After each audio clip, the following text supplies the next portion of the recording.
جماعت مخالفین شیعوں پہ ایک اعتراض کرتے ہیں کہ دیکھیں صحابہ کے متعلق آپ کا نظریہ جو ہے وہ کیسے صحیح ہو سکتا ہے، یعنی صحابہ کی اکثریت بالکل بالخصوص خلیفہ اول اور خلیفہ ثانی اور خلیفہ ثالث کے متعلق کہ کیسے صحیح ہو سکتا ہے؟ یہ تو مدینے میں رہتے تھے، رسول پاک صلی اللہ علیہ وسلم کے پڑوس میں ہوتے تھے، ان کے صحبت میں رہتے تھے، رسول اللہ صلی اللہ علیہ وآلہ وسلم نے ان کو طرد کیوں نہیں کیا؟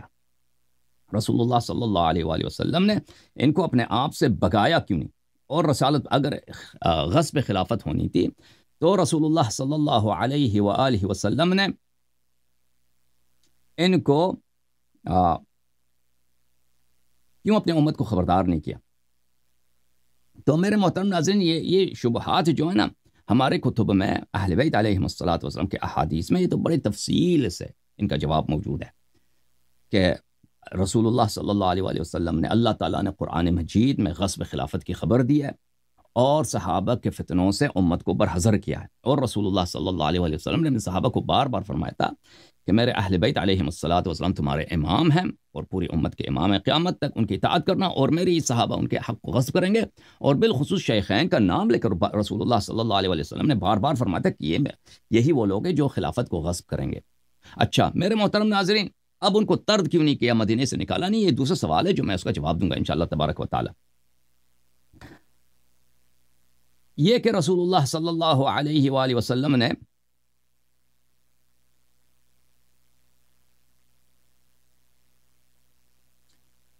شیخین کو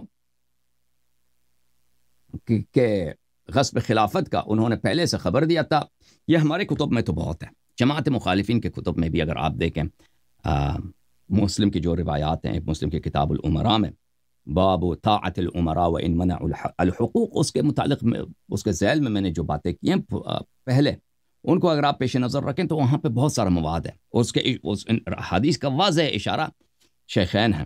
اچھا، اس کے علاوہ میں آپ کی خدمت میں اختصار کے طور پر اس حدیث کو پیش کرتا ہوں بخاری سے۔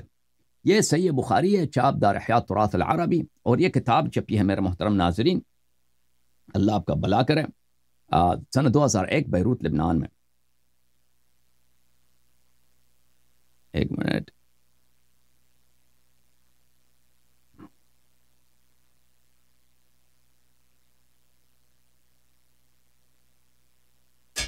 میں دیکھ لوں کہ یہ مہمان صاحب جب تشریف لائے نا تو مجھے پتہ چلے، ایسا نہ ہو کہ مہمان آ جائیں اور انتظار کرتے رہیں، اور نہیں وہ بھی آئے نہیں۔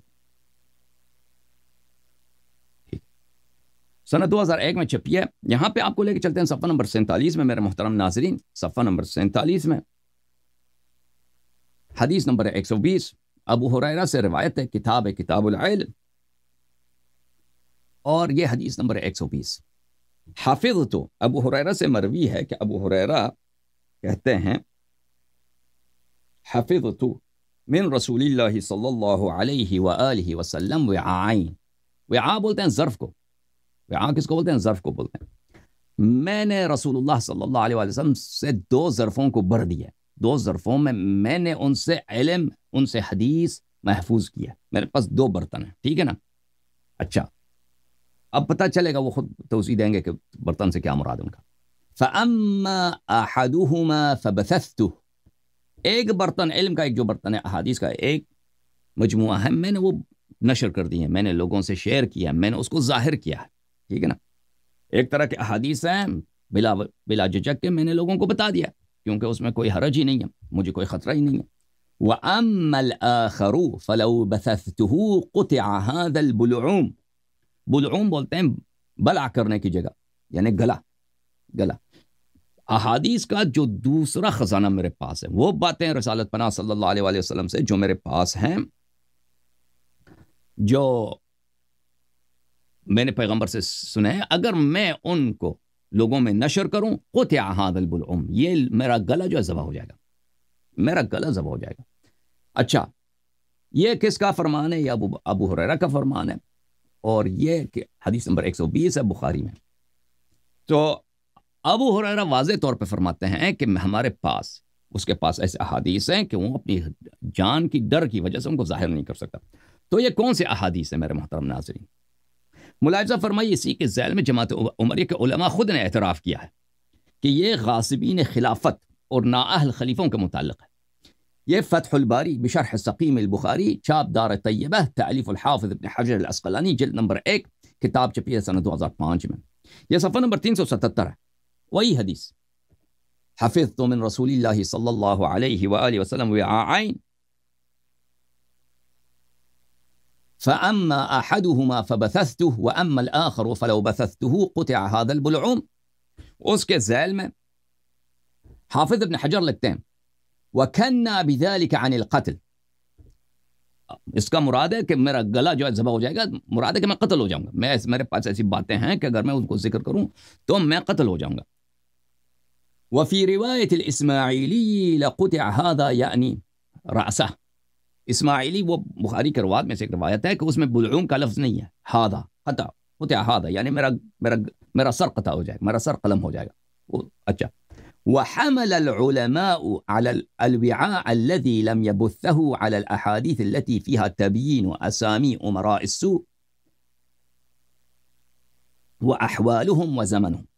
علماء نے فرمایا ہے، ایک عالم نہیں، دو عالم نہیں، علماء فرقہ عمریہ نے کہا ہے کہ وہ برتن، احادیث کا وہ مجموعہ جو ابو ہریرہ ان کو ظاہر کرنے سے ڈرتا تھا اور ان کو بیان نہیں کر سکتا تھا، کہ اگر بیان کر لیتا وہ خود ابو ہریرہ ہی ذبح ہو جاتے۔ وہ کون سے احادیث ہیں؟ وہ احادیث ہیں فیہا تبیین اسامی امراء السوء، اس میں امراء السوء کے اسامی موجود ہیں، کہ رسالت پناہ صلی اللہ علیہ وسلم نے نام لے کے بتایا کہ میرے بعد غاصب کون ہے، غاصب کون ہے، غاصب کون ہے۔ وہ احوالہم و زمنہم، اور ان کے احوال اور ان کے زمان، ٹھیک ہے نا؟ پتہ چلا نا آپ کو عزیزو کہ وہی ڈر جو آج کے زمانے میں شیعوں کو ہے، یہی ڈر ابو ہریرہ کو رسالت پناہ صلی اللہ علیہ وسلم کے وفات کے بعد تھی، کہ اگر وہ عمراء کے متعلق، خلفاء کے متعلق، ائمہ سوء کے متعلق احادیث رسول صلی اللہ علیہ وسلم ظاہر کریں تو وہ کیا ہو جائیں گے؟ ذبح ہو جائیں گے۔ اچھا، کا ابو ہریرہ کا قول اور جماعت عمریہ کے علماء، حافظ ابن حجر نہیں کہتے یہ عالم کا رائے ہے، علماء کا یہ رائے کہ ابو ہریرہ نے جو کہا ہے وہ کس کی طرف اشارہ ہے؟ رسول پاک صلی اللہ علیہ وسلم نے جو خبردار کیا تھا امت کو کہ میرے بعد غاصبین کون ہوں گے، عمراء سوء کون ہوں گے، نام لے کر بتایا تھا۔ صحابہ نے غداری کیا، صحابہ نے ڈر کی وجہ سے ان اسماء کو ظاہر نہیں، یہ ابو ہریرہ کی غداری ہے۔ ابو ہریرہ کو چاہیے تھا کہ وہ اس کا سر قلم بھی ہو جاتا، وہ ان باتوں کو ظاہر کرتا، رسول پاک صلی اللہ علیہ وسلم کے احادیث کو نہ چھپاتا۔ تو رسالت پناہ صلی اللہ علیہ وسلم نے کوئی کسر نہیں چھوڑی ہے، ان کی جانب سے کوئی خطا اور قصور نہیں ہے۔ اور پھر ملاحظہ فرمائیے کتاب عمدۃ القاری بشرح صحیح البخاری، تالیف الحافظ محمود العینی، چھاپ دار الکتب العلمیہ، جز نمبر 2 ہے، صفحہ 2001 میں چھپی ہے۔ وہی حدیث ہے میرے محترم ناظرین، حدیث نمبر 120 ہے، بخاری کے صفحہ نمبر 278 ہے۔ اسی کے شرح میں حمل الوعاء الثانی الذي لم ينبه، وہ دوسرا احادیث کا مجموعہ جو ابو ہریرہ کہتے ہیں کہ میں ان کو ظاہر نہیں کیا، اس لیے کہ اگر ان کو ظاہر کرتا تو میرا سر قلم ہو جاتا۔ ان کو علماء نے حمل کیا ہے ان احادیث پر، علی الاحادیث التي فيها تبیین اسامی امراء الجور واحوالهم وذمهم، یہ علماء نے حمل کیا ہے امراء جور، امراء ظالمہ، جائر خلفاء، جائر عمراء، جائر حکمرانوں پر، کہ ان کے نام کیا تھے، ان کے زمانہ کیسا ہوگا، ان کے احوال کیسے ہوں گے۔ رسول اللہ صلی اللہ علیہ وسلم نے بتایا تھا، صحابہ نے اس کو ہم تک نہیں پہنچایا۔ اچھا، جب یہ پتہ چلا میرے محترم ناظرین، اب آتے ہیں اس بات کی طرف کہ جماعت مخالفین جو اعتراض کرتے ہیں کہ رسول اللہ صلی اللہ علیہ وآلہ وسلم کی جانب سے انہوں نے ان کو طرد کیوں نہیں کیا؟ جماعت کس کو؟ جو صحابہ تھے، ان کو اگر پتہ تھا علم غیب کے روح سے، اللہ تعالیٰ کے اخبار سے ان کو پتہ تھا کہ یہ میرے صحابہ میرے بعد یہ برے کام کریں گے، تو رسول اللہ صلی اللہ علیہ وسلم نے ان کو طرد کیوں نہیں فرمایا؟ میں آپ کی خدمت میں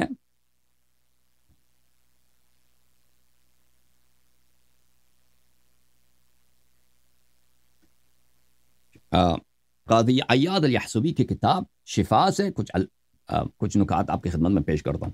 یہ الشفا بتحریف حقوق المصطفیٰ، تعلیف القاضی ابو الفضل عیاض الیحسبی، چاپ دار الکتب العلمیہ، جلد نمبر 2 ہے. یہاں پہ ملاحظہ فرمائیے صفحہ نمبر 224 میں. صفحہ نمبر 224 اس فصل کے بعد آتا ہے. پچھلے فصل میں وہ اس بات پہ گفتگو کرتے ہیں کہ جو اشخاص شاتم الرسول صلی اللہ علیہ وسلم، جو گستاخ رسول صلی اللہ علیہ وسلم ہیں، ان کا حکم بنتا ہے قتل ہونا. تو رسول اللہ صلی اللہ علیہ وسلم سوال یہ پیدا ہوتا ہے کہ اپنے شاتم، بہت سارے شاتم تھے جن کو پیغمبر نے قتل نہیں فرمایا، اس کی وجہ کیا؟ تو اس کے ذیل میں وہ ایک باب کھولتے ہیں، فرماتے ہیں بڑے اہم فصل ہے. فَإِن قُلْتَ لِمَا لَمْ يَقْتُلُ النَّبِيُّ صلی اللہ علیہ وآلہ وسلم الْيَهُودِيَ الَّذِي قَالَ لَهُ السَّلَامُ عَلَيْكُمْ، اگر تم مجھ سے سوال کرو کہ وہ یہودی جو اس نے گستاخی کی ہے نبی صلی اللہ علیہ وآلہ وسلم سے اور کہا ہے السلام علیکم، موت ہو آپ پر، السلام علیکم کی وجہ السلام علیکم بولا. وَهَذَا دُعَاءٌ عَلَيْهِ، یہ رسول پاک صلی اللہ علیہ وسلم کی نفرین ہے، بد دعا ہے. کیوں ان کو قتل نہیں فرمایا؟ وَلَا قَاتَلَ الْآخَرَ الَّذِي قَالَ لَهُ إِنَّ هَذِهِ لَقِسْمَةٌ مَا أُرِيدَ بِهَا وَجْهُ اللَّهِ.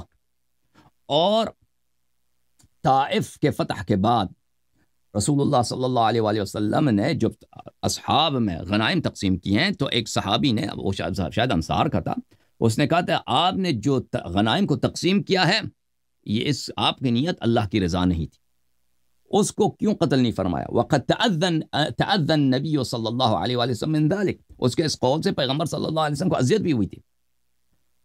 وقال قد اوذی موسیٰ باکثر من هذا فصبر ولا قتل المنافقین، اور رسول اللہ صلی اللہ علیہ وسلم نے فرمایا کہ موسیٰ مجھ سے زیادہ اذیت ہوئے تھے، موسیٰ نے صبر کیا تھا اور منافقین کو قتل نہیں کیا تھا. الذین كانوا یؤذونه فی اکثر الاحیان، کہ وہ منافقین جو اکثر وقت حضرت موسیٰ علیہ السلام کو اذیت پہنچاتے تھے.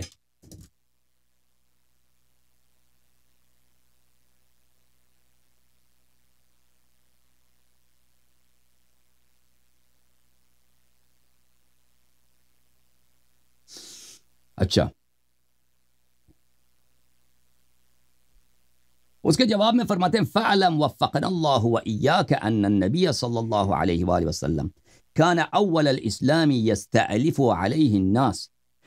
جواب اس کا یہ ہے کہ رسالت پناہ صلی اللہ علیہ وآلہ وسلم منافقین کو طرد کیوں نہیں کرتے تھے، ان کو قتل کیوں نہیں کرتے تھے؟ جو لوگ ان کو گالی دیتے تھے، اور پیغمبر صلی اللہ علیہ وسلم کو گالی دینے کی سزا کیا ہے؟ قتل ہے، وہ نہیں فرماتے تھے، شریعت ان پہ جاری نہیں کرتے تھے. تو اس کی وجہ کیا ہے؟ کہتے ہیں کہ اللہ تعالیٰ تجھے توفیق دے اور ہمیں توفیق دے. نبی صلی اللہ علیہ وسلم اول اسلام میں لوگوں کی الفت جمع کرتے تھے، یستألف لوگوں کی محبت جمع کرتے تھے، اسلام کے لوگوں کو اسلام سے محبت ہو. ایسا کام نہ کرے کہ لوگوں کو اسلام سے دور کریں، ٹھیک ہے نا؟ کسی نے بھی غلطی کی اس فوراً قتل کر دو، فوراً جس نے گالی دی، جس نے بے ادبی کے قتل کرنا شروع کر دو. تو یہ سبب بن جاتا ہے کہ لوگ اسلام سے متنفر ہو جائیں. وَيُمِيلَ قُلُوبَهُمْ وَيُمَيِّلَ إِلَيْهِ، رسول پاک صلی اللہ علیہ وسلم چاہتے تھے کہ لوگوں کے قلوب کو اسلام کی طرف مائل کریں، لوگوں کو اپنی طرف جذب کریں.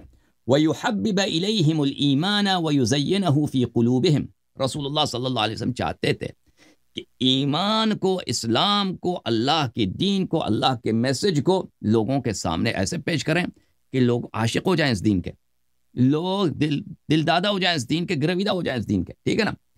وَيُدَارِعُهُمْ، رسول اللہ صلی اللہ علیہ وآلہ وسلم ان لوگوں کے ساتھ مدارا فرماتے تھے. مدارا فرماتے تھے یعنی کیا؟ یعنی ان کے خطاؤں سے درگزر فرماتے تھے اور بزرگی کا ملاحظہ اظہار فرماتے تھے. اچھا، وَيَقُولُ لِأَصْحَابِهِ، اور اپنے صحابہ سے رسالت پناہ صلی اللہ علیہ وآلہ وسلم فرماتے تھے، وَيَقُولُ لِأَصْحَابِهِ، فرماتے تھے إِنَّمَا بُعِثْتُم مُيَسِّرِينَ وَلَمْ تُبْعَثُوا مُنَفِّرِينَ، اللہ تعالیٰ کے تم پہ حکم یہ ہے کہ تم لوگوں کو اسلام کی طرف آسانی کے ساتھ، محبت کے ساتھ، نرمی کے ساتھ لے کے آؤ، اور اللہ تعالیٰ کا حکم یہ نہیں ہے کہ تم لوگوں کو اسلام سے دور کرو، اسلام ہی کو لوگ گالی دے دیں. ابھی جو مسلمانوں کا طریقہ کار ہے دنیا میں آپ کو پتہ ہے، ٹھیک ہے نا، کہ اسلام کا ایسا چہرہ مسلمان پیش کرتے ہیں دنیا والوں کو کہ لوگ اسلام کبھی اسلام لانے کا سوچ بھی نہیں سکتے، کہ اسلام اتنے وحشیوں کا دین ہے اور اتنے قسی القلب لوگوں کا دین ہے کہ مسلمانوں میں تو محبت ہے ہی نہیں، ان کے دلوں میں رافت و رحمت تو ہے ہی نہیں. اچھا، وَيَقُول، اور رسول اللہ صلی اللہ علیہ وسلم فرماتے تھے یسروا ولا تعسروا، آسان لوگوں کے ساتھ آسانی سے پیش آؤ، سختی سے پیش نہ آؤ. وَسَكِّنُوا وَلَا تُنَفِّرُوا، لوگوں کو سکون پہنچا دو، لوگوں کو متنفر نہ کر دو اسلام سے، مجھ سے. وَيَقُول، اور فرماتے تھے لَا يَتَحَدَّثُ النَّاسُ أَنَّ مُحَمَّدًا صلی اللہ علیہ وآلہ وسلم يَقْتُلُ أَصْحَابَهُ، فرماتے تھے کہ میں اس طرح بدنام نہیں ہونا چاہتا کہ لوگ کہہ دیں کہ رسول اللہ صلی اللہ علیہ وآلہ وسلم تو اپنے ہی اصحاب کو، اپنے ہی یاروں کو وہ قتل کرتے ہیں.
معذرت کے ساتھ میرے محترم ناظرین، بہت معذرت چاہتا ہوں.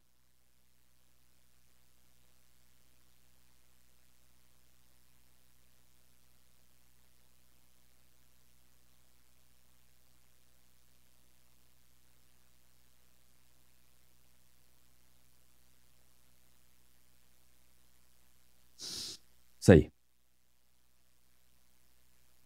اوکے جناب.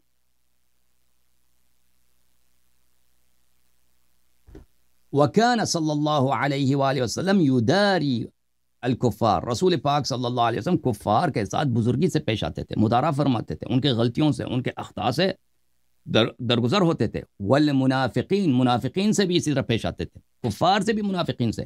وَيُجْمِلُ صُحْبَتَهُمْ، رسول اللہ صلی اللہ علیہ وآلہ وسلم منافقین کی صحبت میں پیار سے اور اچھے طریقے سے پیش آتے تھے، ان کو جمال صحبت دکھاتے تھے، حسن صحبت دکھاتے تھے. کہ ان کو منافقین کو بھی، منافقین کے ساتھ بھی کیسے پیش آتے تھے؟ ایک اچھے ساتھی کی طرح پیش آتے تھے، پیار سے، محبت سے، ٹھیک ہے نا، اتمام حجت کے لیے. وَيُغْضِي عَنْهُمْ، اور رسول اللہ صلی اللہ علیہ وآلہ وسلم غض نظر فرماتے تھے ان کے منفاق سے، ان کے کفر سے، اور ان کے جفاؤں سے.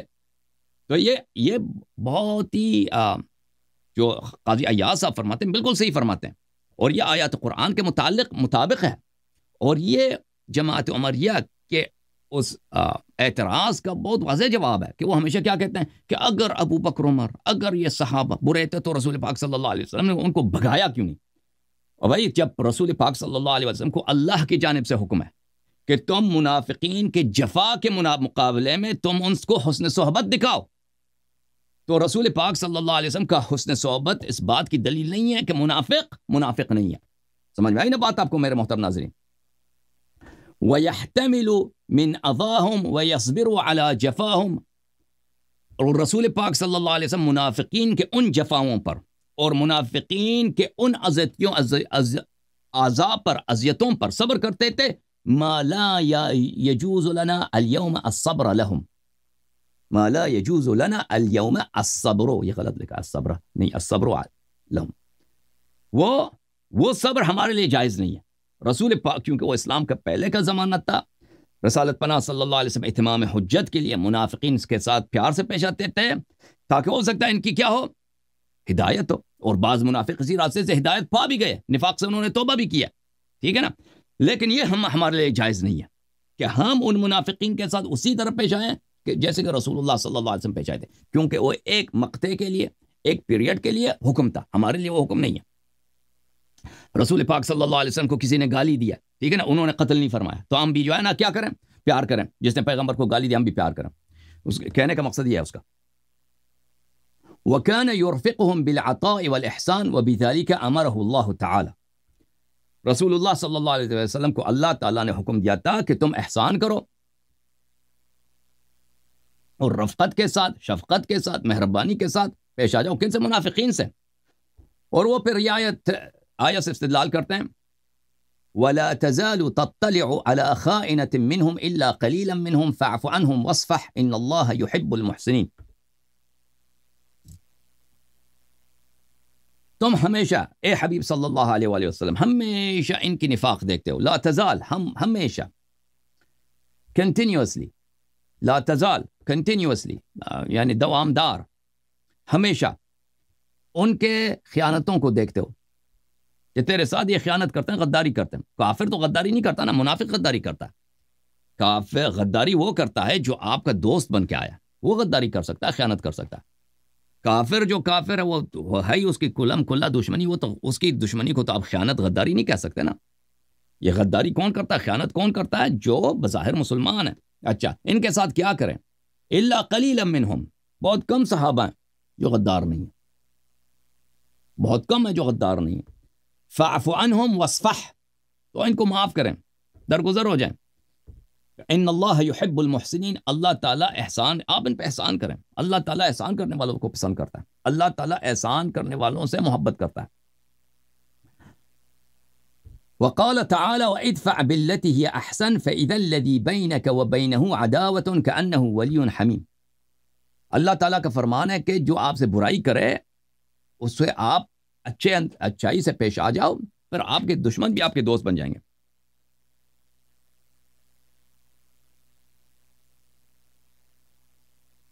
پھر فرماتے ہیں قاضی عیاض الیحسبی وبواطن المنافقین مستترہ وحکمہ صلی اللہ علیہ وآلہ وسلم علی الظاہر. منافقین کے باطن میں جو کفر تھا، ان کی جو بدنیتی ہے کہ پیغمبر صلی اللہ علیہ وسلم نستجیر باللہ جھوٹے ہیں، پیغمبر صلی اللہ علیہ وسلم کو اگر ہمارے ہاتھ پہنچے تو ان کو اذیت کریں، ان کو قتل کریں، مثلا ان کے وفات کے بعد ہم جو خلافت پہ غصب کریں. یہ بواطن مستتر ہیں، یہ نیتیں وہ ہیں جو چھپی ہوئی ہیں. وَحُكْمُهُ صلی اللہ علیہ وآلہ وسلم علی الظاہر، اور رسول پاک صلی اللہ علیہ وسلم کی جو شریعت ہے وہ ظواہر پہ مبتنی ہے، نہ بواطن پر. کیا مطلب یہ ہے کہ ایک شخص کہتا ہے نا لا الہ الا اللہ محمد رسول اللہ صلی اللہ علیہ وآلہ وسلم، اس پہ اسلام کے احکام جاری ہوں گے، چاہے وہ دل میں جھوٹا بھی ہے. پیغمبر صلی اللہ علیہ وسلم کو پتہ ہے کہ جھوٹ کہہ رہا ہے، یہ شہادت ہی اس کا جھوٹ ہے. سمجھ میں آ رہی نا بات آپ کو؟ وَأَكْثَرُ تِلْكَ الْكَلِمَاتِ إِنَّمَا كَانَ يَقُولُهَا الْقَائِلُ مِنْهُمْ خُفْيَةً.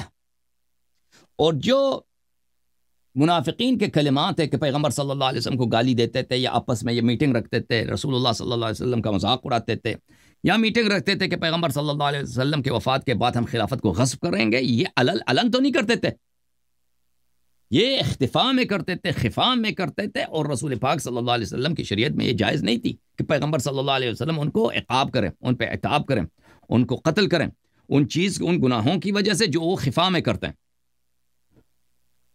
وَمَا خُفْيَةً وَمَا أَمْثَالِهِ، وہ اپنے ساتھیوں کے ساتھ یہ منافقین بیٹھ کے کچھ منصوبے بناتے تھے خفیہ میں. وَيَحْلِفُونَ عَلَيْهَا إِذَا نُمِيتُوا وَيُنْكِرُونَهُ وَيَحْلِفُونَ بِاللَّهِ مَا قَالُوا وَلَقَدْ قَالُوا كَلِمَةَ الْكُفْرِ. اور قسم کھاتے تھے آپس میں کہ ہم کفر ہی پہ مریں گے، ہم نے کبھی سچا مسلمان نہیں بننا. لیکن جب پیغمبر صلی اللہ علیہ وسلم کے سامنے آتے تھے یحلفون باللہ، قسمیں کھاتے تھے کہ ہم تو سچے مسلمان، اور ہم نے کفر کی کبھی کوئی بات کی ہی نہیں ہے. وَكَانَ مَعَ هَذَا يَطْمَعُ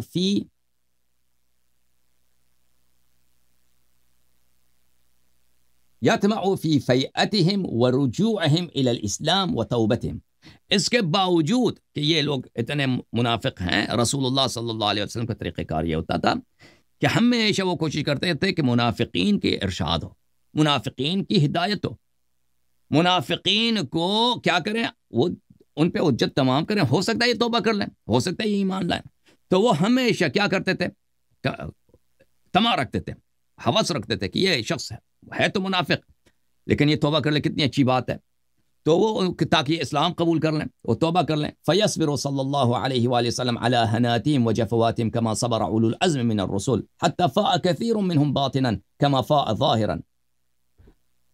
تو رسول اللہ صلی اللہ علیہ وآلہ وسلم نے ان کی جفاؤں پر، ان کے اذیتوں پر ہمیشہ صبر فرمایا، اور اسی صبر کی وجہ سے بہت سارے منافق ہدایت بھی پا گئے، وہ انہوں نے توبہ قبول کر لی. جیسے کہ ظاہر میں مسلمان تھے، اسی طرح باطن میں بھی مسلمان بنے. وَأَخْلَصَ سِرًّا كَمَا أَظْهَرَ جَهْرًا. وہ باطن میں بھی یہ منافق، بعض منافق تھے جو توبہ کر گئے، باطن میں بھی یہ جو ہے کیا بنے، مخلص بن گئے، جیسے کہ ظاہر میں تو ویسے بھی مسلمان تھے منافقین. وَنَفَعَ اللَّهُ بَعْدُ بِكَثِيرٍ مِّنْهُمْ، اور بعض ان میں سے بہت سارے مجاہد بن گئے، انہوں نے دین کی خدمت کیا. تو عرض یہ ہے میرے محترم ناظرین کہ یہ جو کہا جاتا ہے کہ رسول اللہ صلی اللہ علیہ وسلم نے عائشہ سے کیوں شادی کی، حفصہ سے کیوں شادی کی، ابو بکر عمر کو بھگایا کیوں نہیں، تو آپ پہلے اپنے وہی کتب میں پڑھیں کہ رسول اللہ صلی اللہ علیہ وسلم کا جو سیرت تھا منافقین کے ساتھ وہ کیسے تھا. ٹھیک ہے نا میرے محترم ناظرین.